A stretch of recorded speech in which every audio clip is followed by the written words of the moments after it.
Here are two more important terms which are used in pragmatics and semantics quite frequently. These are the prosody and tautology. Prosody is basically a variation in the rhythm, intonation, or stress at a sentence level in an expression. And it's not a variation in stress or sound patterns at lexical level. We see that differently in phonology. But at sentence level, a variation in stress at the sentence level does have a strong bearing on meaning. And in various situations, they might generate different meanings. The written sentence or the spoken sentence and its content might remain the same. But if you vary the intonation or stress on different words in the same sentence in different situations, the meaning, especially the pragmatic meanings, would vary in these situations. So, therefore, prosody is an important pragmatic as well as semantic concept.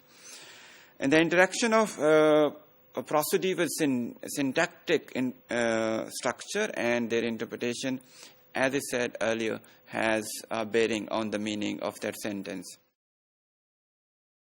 For example, the difference of record and record, or the different syllables in these two words, are not a feature of prosody. Rather, this is about a word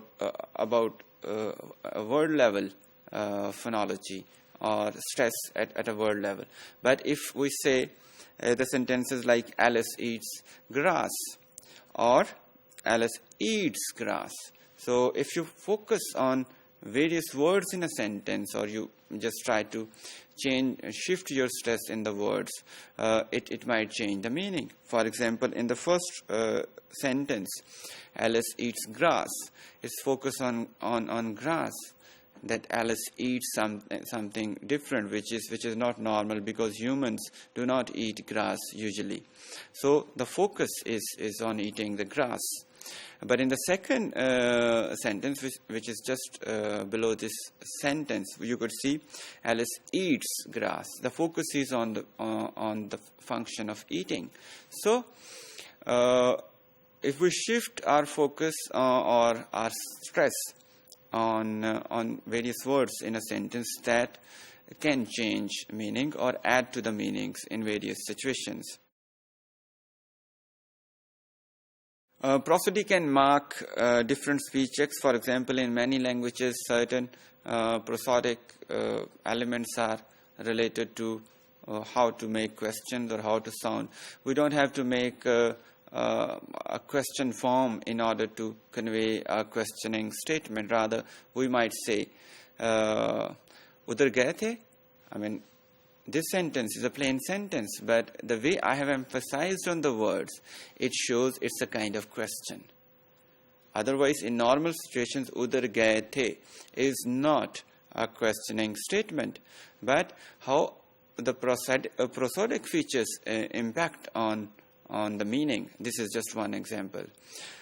Prosodic variation also carries information about the speaker's emotions. For example, if we emphasize on certain words, it can show the intensity of that emotions. For example, if somebody says, "I'm so happy," so that means he's not only happy, but very, very happy.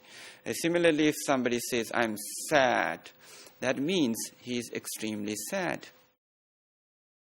Tautology is another concept which shows the statements which are essentially or necessarily true. For example, if I say, "My father is my father," so my father is my father, that is essentially true. If I say, "A war is a war," so these are typical examples of tautology. And tautology, as I said, carry those information which are essentially true by the very making of the sentence. When we say a war is a war, that means a war is a war. So what can be untrue about it? Similarly, 2 plus 2 makes 4. If it rains, it rains. These are other examples of tautology. Tautological utterance can take various forms. For example, "a" is "a" or "an" is "an" "a." Also in conditional forms or disjunctive forms, if P then P, or then Q, for example, disjunctor either P or Q kind of things. Tautologies do present a pragmatic puzzle because many people ponder over their use in our pragmatic understanding. Because if we say that their meanings are essentially true, so what can be done about it? I mean, why should we use it? If they're essentially true, why should we analyze them? Whatever is said can be taken as true, meanings are there, so we don't need to introspect them further. But they do have certain importance in our pragmatic understanding of the words. Then it's hard to see how uttering one can be informative, relevant, or cooperative. These are the questions. But as I said, they can add to the meanings in certain situations. When you say, for example, a war is a war, it is probably not just a piece of information which is shared that a war is a war and it is a true statement. Rather, it is probably pointing out towards the intensity of the terrible things which might come to us during a war.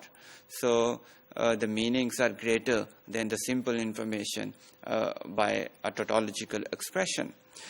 What is communicated by a tautology can vary widely. Sometimes it may be a simple information, sometimes it may be extra. For example, as I said earlier, if I say my father is my father, it's not just pointing out everybody knows my father is my father. Then why I'm saying this? Probably I'm pointing out a certain feature of my father's personality, which I want to highlight in a certain communication.